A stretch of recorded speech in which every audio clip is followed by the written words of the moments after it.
जय माता रानी। नमस्कार दोस्तों, आप समस्त श्रोतागण का आपके YouTube चैनल जीवन अमृत पर हार्दिक अभिनंदन है। आज की वीडियो में हम बात करने वाले हैं माता कमला देवी की। माता कमला देवी को देवी लक्ष्मी का ही एक दिव्य स्वरूप माना जाता है। ये कमल पर विराजमान होकर भक्तों को धन, वैभव, समृद्धि, सौभाग्य और शांति का वरदान देती है। कमल जैसे पवित्र पुष्प विराजमान माता लक्ष्मी कमला देवी जीवन में पवित्रता, संतुलन और आध्यात्मिक उन्नति का प्रतीक होती है। इनके कृपा से दरिद्रता दूर होती है, गृहस्थ जीवन में सुख शांति आती है और साधक के जीवन में सकारात्मक ऊर्जा का संचार होता है। माता कमला देवी भक्तों की सच्ची श्रद्धा, भक्ति और विश्वास से अत्यंत शीघ्र प्रसन्न हो जाती है। माता कमला देवी की कृपा से आपके जीवन में धन्य धान्य की वृद्धि हो, घर में सुख शांति और समृद्धि सदैव बनी रहे, रोग शोक कष्ट और दरिद्रता का नाश हो, कार्यों में सफलता और उन्नति प्राप्त हो, परिवार में प्रेम और सौहार्द और सौभाग्य सदैव बना रहे। जय माता कमला देवी, जय माता लक्ष्मी। माता कमला देवी का पूजन विशेष रूप से आर्थिक संकट निवारण, कर्ज मुक्ति, व्यापार, नौकरी और कार्य क्षेत्र में उन्नति, गृहस्थ जीवन में स्थिरता और आध्यात्मिक और भौतिक संतुलन के लिए अत्यंत फलदायी माना जाता है।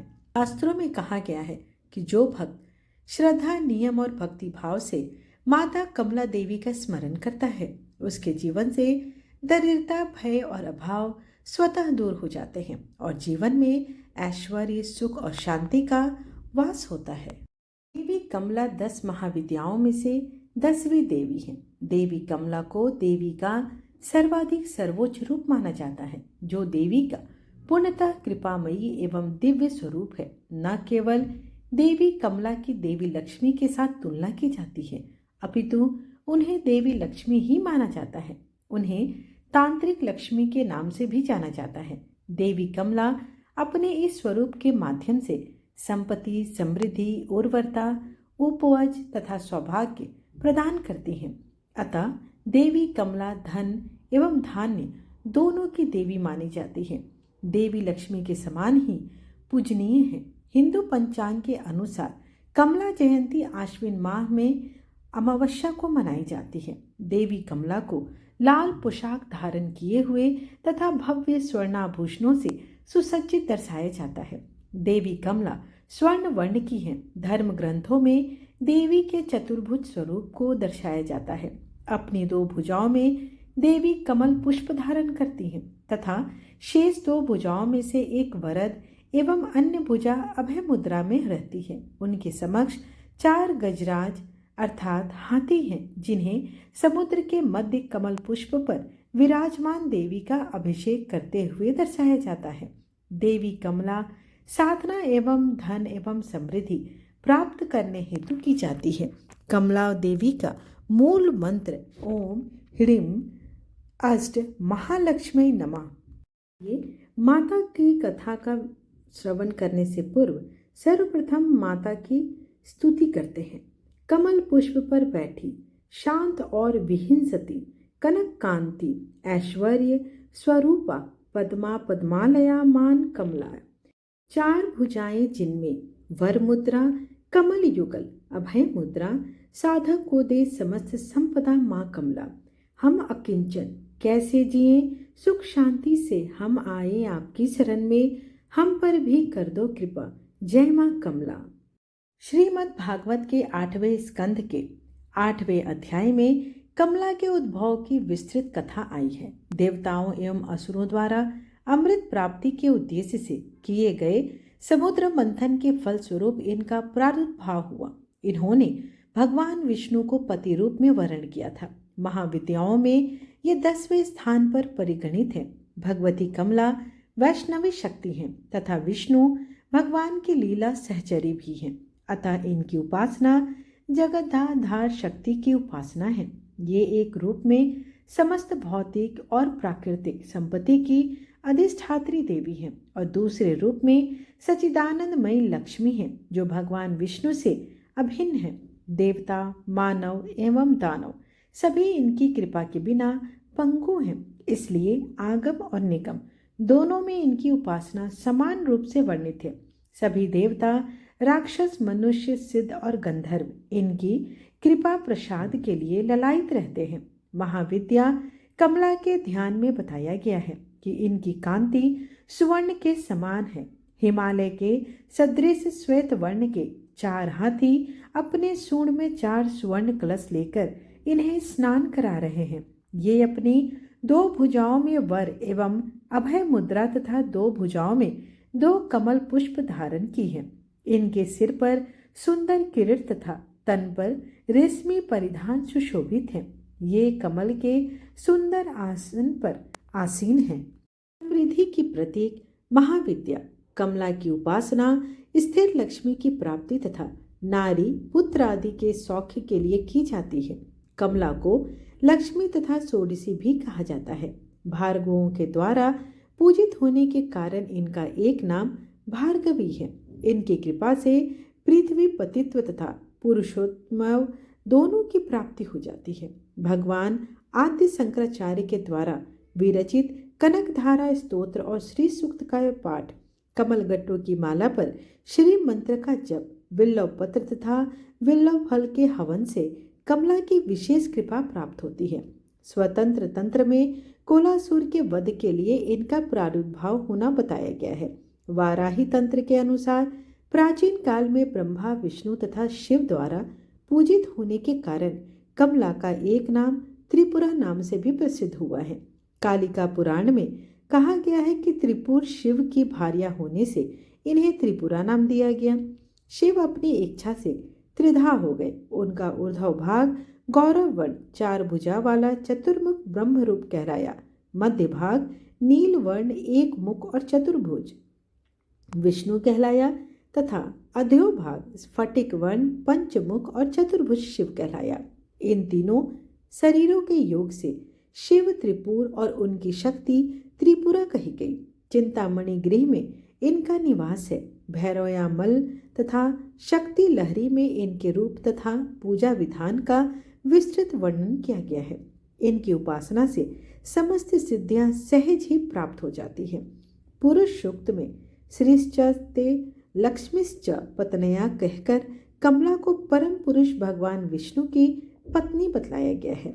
अश्वरथ हस्ती के साथ उनका संबंध राज्य वैभव का सूचक माना जाता है। पद्मस्थी होने तथा पद्म वर्णा होने के भी संकेत श्रुति में है। भगवत इच्छा कमला के 5 कार्य हैं: तिरोभाव, सृष्टि, स्थिति, संहार और अनुग्रह। भगवती कमला स्वयं कहती है कि नित्य निर्दोष परमात्मा नारायण के सब कार्य मैं स्वयं करती हूँ। इस प्रकार काली से लेकर कमला तक 10 महाविद्याएं सृष्टि और व्यष्टि, गति, स्थिति, विस्तार, भरण पोषण, नियंत्रण, जन्म मरण, उन्नति, अवनति, बंधन तथा मोक्ष की अवस्थाओं की प्रतीक है। ये अनेक होते हुए भी वस्तुतः परमात्मा की एक ही शक्ति है। महिलाओं के लिए महाविद्या कमला की पूजा अत्यंत महत्वपूर्ण मानी जाती है। ऐसी मान्यता है कि माँ कमला गर्भवती स्त्री के गर्भ की रक्षा करती है, उनका पालन पोषण करती है और उनके संतान की सुरक्षा स्वयं करती है। महाविद्या कमला का स्वरूप देवी लक्ष्मी के समान है, जो मन को शांति प्रदान करती है। माता कमला की पूजा के साथ ही गुप्त नवरात्रि का समापन हो जाता है और गुप्त नवरात्रि के दौरान अंतिम दिनों में अर्थात 9वें 10वें दिनों तक कन्याओं को भोजन कराना भी श्रेष्ठकर होता है, किंतु ये गुप्त नवरात्रि है, इसलिए आप कन्याओं को घर पर बुलाकर न खिलाएं तो ही उत्तम होता है। उसकी जगह आप चाहें तो उन्हें आप मंदिर में जाकर किसी सार्वजनिक स्थान पर जाकर खिला दें या फिर उनके निमित्त भोग प्रसाद आप कन्याओं के बीच में वितरित करा दें। यदि आपके घर में कोई छोटी कन्या हो तो उनकी ही पूजा अपने घर पर कर सकते हैं, अन्यथा कन्या पूजन को भी गुप्त ही रखा जाता है। यदि आपके व्रत या कन्या पूजन की जानकारी मालूम होती है तो गुप्त नवरात्रि के व्रतों और पूजा का फल उतना प्राप्त नहीं होता जितना कि प्राप्त होना चाहिए। महाविद्या कमला की पूजा करने के लिए सर्वप्रथम सुबह स्नान आदि से निवृत्त होकर एक लकड़ी की चौकी के ऊपर लाल वस्त्र बिछाए, उसके ऊपर तांबे की प्लेट रखें और उस प्लेट में एक कमल का या गुलाब का पुष्प ले लें। उस पुष्प के बीच में सिद्ध प्राण प्रतिष्ठा युक्त माता कमला का यंत्र की स्थापना करें। कमला यंत्र के दाईं ओर भगवान शिव और अपने गुरु जी की फोटो की स्थापना करें। कमला यंत्र के समक्ष शुद्ध घी का दीपक प्रज्वलित करें और विधि पूर्वक यंत्र का पूजन करें। इसके बाद मंत्र का जाप करें। महाविद्या कमला की पूजा का मुख्य मंत्र है ओम श्रीम ह्रीम कमले कमलालये प्रसीद प्रसीद श्री महालक्ष्मी नमः। इसके अतिरिक्त पंचाक्षरी मंत्र भी है जो है श्री क्लीम श्रीम नमः। इस मंत्र का भी आप यथासंभव जप कर सकते हैं। पूजन करने के पश्चात आप हवन अवश्य करें। हवन स्वयं अपने हाथों से करना श्रेष्ठकर माना जाता है। हवन के लिए कमल गट्टे, लाल पुष्प, शुद्ध घी और हवन सामग्री को एक साथ मिलाकर रखें। इन सभी सामग्रियों से हवन कुंड में आहुति देनी चाहिए। आहुति देते समय सभी 10 महाविद्याओं का एक एक बार फिर से स्मरण करना चाहिए।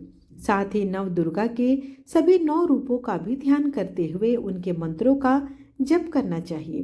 तत्पश्चात व्रत को संपन्न करके पारण करें। जो भी भोग, प्रसाद, हलवा पूरी या खीर आपने महाविद्याओं को अर्पित की है उसी को प्रसाद रूप में सर्वप्रथम ग्रहण करें। साथ ही इसके बाद कलश विसर्जन या पूजन सामग्री का विसर्जन अगले दिन सुबह सूर्योदय के बाद करना चाहिए। जिन लोगों के यहाँ ऐसी परंपरा नहीं है वो 10वीं तिथि को 10 महाविद्याओं की पूजा करने के पश्चात सूर्यास्त से पहले भी विसर्जन कर सकते हैं। पूजा की सामग्री और कलश का विसर्जन बिल्कुल हम उसी प्रकार से करते हैं जिस प्रकार से बाकी नवरात्रि में किया जाता है। जो भी पुष्प, अक्षत आदि हो उन्हें बहते हुए जल में विसर्जित करें। जो भी आपके सामने माता रानी को चुनरी, कलावा अर्पित किया हो उसे आप अपने घर के मुख्य द्वार पर या फिर अपने घर की तिजोरी में सुरक्षित रख सकते हैं और कलावे को उसे आप अपने हाथ में बांध लें। साथ ही अपने परिवार के सदस्यों के भी हाथ में बांध दें। उसके बाद भी अगर कुछ बच जाए तो जो बचे हुए कलश का जल है आप किसी पवित्र पौधे में विसर्जित कर दें। लेकिन उससे पहले उस जल का छिड़काव, जिसे आप शांति स्वरूप समझ सकते हैं, अपने पूरे घर में जरूर करें। घर के मुख्य द्वार पर, घर के हर कोने कोने में उस जल का छिड़काव करना चाहिए। इसके बाद उसी पवित्र जल को अपनी आंखों पर, अपनी मस्तक पर भी स्पर्श कराना चाहिए। कलश के अंदर जो भी 1 का सिक्का आपने रखा था जिस समय आपने स्थापना की थी उसे आप अपने घर की तिजोरी में रख दें या फिर आप चाहें तो इसे किसी मंदिर में भी रख सकते हैं। पूजन सामग्री का विसर्जन आपको बहते हुए जल में कर देना चाहिए। यदि बहते जल की व्यवस्था उपलब्ध नहीं हो तो आप पीपल के पेड़ के नीचे गड्ढा करके और उसमें सामग्री को दबा सकते हैं। माता की चौकी हटाने से पहले या विसर्जन करने से पहले आप महाविद्या को या माँ भगवती को श्रृंगार अवश्य कराएं। जो सुहागिन महिलाएं हैं उन्हें पूर्ण श्रृंगार करना चाहिए। देवी को कुमकुम, हल्दी, अक्षत, सिंदूर सभी चीज़ों को अर्पण करना चाहिए और माँ की पूजा में माता को अवश्य अर्पित करें और पूजा में दान भी अवश्य करें। दान आप अन्न का भी कर सकते हैं, धन का भी कर सकते हैं और वस्त्र का भी कर सकते हैं। यह सभी चीज़ें आपकी स्वेच्छा और क्षमता पर निर्भर करती है। 10 दिनों में आप पूजा करते हैं और मान लीजिए नवरात्रि के 9वीं पूजन के दिन या कन्या पूजन के दिन किसी कारणवश अगर विघ्न होता है, जैसे कि महिलाओं के साथ समस्या होती है पीरियड्स की, तो वैसे में अब आप क्या करें? वैसे में आप चाहें तो उस कन्या पूजन को आप आने वाली पूर्णिमा को कर सकते हैं। उस दिन भी आप गुप्त रूप से कन्याओं को दान कर सकते हैं और कन्या भोज करा सकते हैं या फिर आप अपने घर में रखी हुई प्रतिमा या कलश का विसर्जन भी चाहे तो पूर्णिमा के दिन भी कर सकते हैं, जब भी आप शुद्ध हो जाएं। पश्चात माता से अपने इन दिनों पूजा में किसी भी भूल चूक के होने की चलते उनसे सच्चे मन से प्रार्थना करें तो उस गलती को माता अवश्य क्षमा कर देती है। इसके अलावा यदि इन 10 दिनों में आप कोई विशेष पूजा करना भूल गए हों या कोई विशेष भोग माँ को अर्पित करना भूल गए हो तो 10वें दिन विसर्जन से पहले आप वह भोग माता रानी को जरूर अर्पित कर दें। कोई खास उपाय या कोई बात आपको बताई गई हो तो उस उपाय को भी आप 10वें दिन अवश्य कर सकते हैं। इस प्रकार से गुप्त नवरात्रि की पूजा की जाती है और व्रत पूर्ण किए जाते हैं। इस बात का विशेष ध्यान रखें कि गुप्त नवरात्रि में जितना गुप्त रहकर पूजा साधना व्रत या गुप्त दान किया जाता है वह उतना ही अधिक फलित होता है। आइए अब माता के दुर्गा चालीसा का पाठ करेंगे, साथ ही समापन आरती के साथ करेंगे। नमो नमो दुर्गे सुकर्णी, नमो नमो अम्बे तुखर्णी, निरंकार है ज्योति तुम्हारी, तिहु लोक फैली उजियारी। शशि ललाट मुख महाविशाला, नेत्र लाल भ्रिकुटी विकराला। रूप मातु को अधिक सुहावे, दरस करत जन अति सुख पावे। तुम संसार शक्ति लय किन्ना, पालन हेतु अंधन दिन्हा। अन्नपूर्णा हुई जग पाला, तुम्ही आदि सुंदरी बाला। प्रलय काल सब नाशनहारी, तुम गौरी शिव शंकर प्यारी। शिव योगी तुम रे गुण गावे, ब्रह्मा विष्णु तुम्हें ध्यावे। रूप सरस्वती को तुम धारा, दे सुबुद्धि ऋषि मुनि उबारा। धरियो रूप नरसिंह को अम्बा, प्रगट भई फाड़ कर खम्बा। रक्षा करी प्रहलाद बचायो, हिरण्याक्ष को स्वर्ग पठायो। लक्ष्मी रूप धरो जग माही, श्री नारायण नंग समाही। क्षीर सिंधु में करत विलासा, दया सिधु दीजे मन आसा। हिंगलाज में तुम्ही भवानी, महिमा अमित न जात बखानी। मातंगी अरु धुमावती माता, भुवनेश्वरी बगला सुखदाता। श्री भैरव तारा जगतारणी, छिन्न भाल भव दुख निवारिणी। के हरिवाहन सो भवानी, लांगुर वीर चलत अगवानी। कर में खप्पर खड़ग विराजे, जाको देख काल डर भाजे। शोहे अस्त्र और त्रिशूला, जाते उठत शत्रु ही सूला। नगर कोट में तुम्ही विराजत, तिहु लोक में डंका बाजत। शुंभ निशुंभ दानव तुम मारे, रक्त बीज संखन सहारे। शासु नृप अति अभिमानी, जेहि अज्ञ भार मह्यकुलानी। रूप कराल काली का धारा, सेन सहित तुम तिंहि सहारा। परी गाढ़ संतन पर जब जब, भई सहाय मातुम तब तब। अमरपुरी अरु बासव लोका, तब महिमा सब रहे अशोका। ज्वाला में है ज्योति तुम्हारी, तुम्हें सदा पूजे नर नारी। प्रेम भक्ति से जो यस गावे, दुख दरिद्र निकट नहीं आवे। ध्यावे तुम्हें जो नरमन लाई, जन्म मरण ताको छुट जाई। जोगी सुरमुनि कहत पुकारी, योग न हो बिन शक्ति तुम्हारी। शंकर आचरस तप किन्नो, काम और क्रोध जीत सब लिन्नो। निस्तिन ध्यान धरो शंकर को, काहु काल नहीं सुमिरो तुमको। शक्ति रूप को मरम न पायो, शक्ति गई तब मन पछतायो। शरणागत हुई कीर्ति बखानी, जय जय जय जगदम्ब भवानी। भई प्रसन्नादि जगदम्बा, दई शक्ति नहीं किन्ने विलंबा। मोको मातु कष्टति घेरो, तुम बिन कौन हरे दुख मेरो। आशा तृष्णा निपट सतावे, रिपु मूरख मोहि डर पावे। शत्रु नाश कीजे महारानी, सुमिरो इच्छित तुम्हें भवानी। करो कृपा है मातु दयाला, रिद्धि सिद्धि दे करहु निहाला। जब लग जियो दया फल पाऊँ, तुमरो जस में सदा सुनाऊँ। दुर्गा चालीसा जो कोई गावे, सुख सब बोध परम पद पावे। देवी दास शरण निज जानी, करहु कृपा जगदम्ब भवानी। शरणागत रक्षा करे, भक्त रहे निरसंग। आया तेरी शरण में, मातु लीजिए अंक। जय अम्बे गौरी मैया, जय श्यामा गौरी।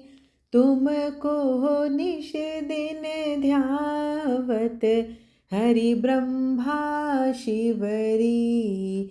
जय अम्बे गौरी, मांग सिंदूर विराजत। टीको मृग मद को, उज्ज्वल से दो नैना। चंद्र बदननी को, जय अम्बे गौरी।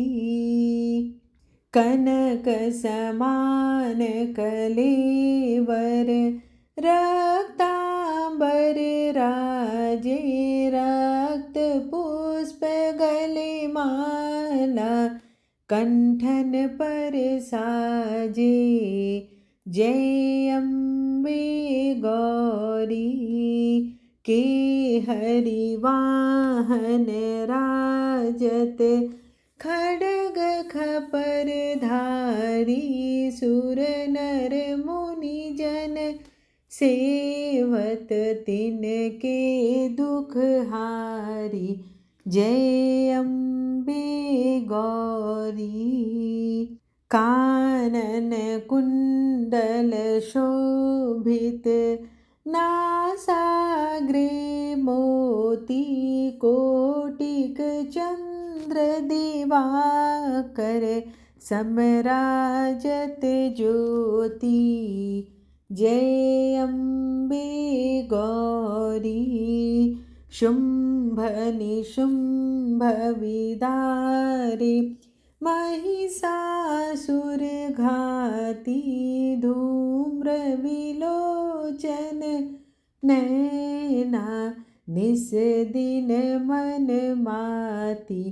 जय अम्बे गौरी। चंड मुंड संहारे शोणित बीज हरे। मधु कैटव दो मारे सुर भयहीन करे। जय अम्बे गौरी। ब्रह्माणी रुद्राणी तुम कमला रानी। आगम निगम बखानी तुम शिव पटरानी। जय अम्बे गौरी। 64 योगिनी गावत नृत्य करत भैरव। बाजत ताल मृदंगा अरु बाजत डमरू। जय अम्बे गौरी। तुम ही जग की माता। तुम ही हो भरता भक्तन की दुख हरता। सुख संपत्ति करता। जय अम्बे गौरी। भुजाचार अति शोभित वर मुद्राधारी। मन वांछित फल पावत सेवत नर नारी। जय अम्बे गौरी। कंचन थाल विराजत अगर कपूर बाती। श्रीमाल के तुम्हें राजत कोटि रतन ज्योति। जय अम्बे गौरी। श्री अम्बे जी की आरती जो कोई नर गावे। कहत शिवानंद स्वामी सुख संपत्ति पावे। जय अम्बे गौरी। मैया जय श्यामा गौरी। त्वमेव माता च पिता त्वमेव। त्वमेव बन्धु च सखा त्वमेव। त्वमेव विद्या द्रविणं त्वमेव। त्वमेव सर्वं मम देव देव। हे करुणामयी माता कमला देवी, आपकी कृपा से हमारे जीवन में सदा धन धर्म समृद्धि सुख और शांति बने रहे। आपका पावन नाम लेने मात्र से ही सभी कष्ट दरिद्रता और संकट दूर हो जाते हैं। आप अपने भक्तों पर अपनी दिव्य कृपा दृष्टि बनाए रखें और हमारे जीवन को सकारात्मकता भक्ति प्रेम और प्रकाश से भर दे। माँ हमारे मन वाणी और कर्म को पवित्र बनाए रखे। हमें सच्चे मार्ग पर चलने की शक्ति दे और जीवन के हर चरण में हमारा मार्गदर्शन करे। जो भी श्रद्धालु श्रद्धा भाव से इस कथा को सुनते हैं उनके घर में लक्ष्मी वास करे, परिवार में सुख शांति बनी रहे और जीवन में कभी अभाव न आए। इसी मंगल कामना के साथ आज की पावन कथा को हम यहीं पर विराम देते हैं। माता कमला देवी आप सभी पर अपनी कृपा दृष्टि बनाए रखे। जय माता कमला देवी, जय माँ लक्ष्मी। धन्यवाद।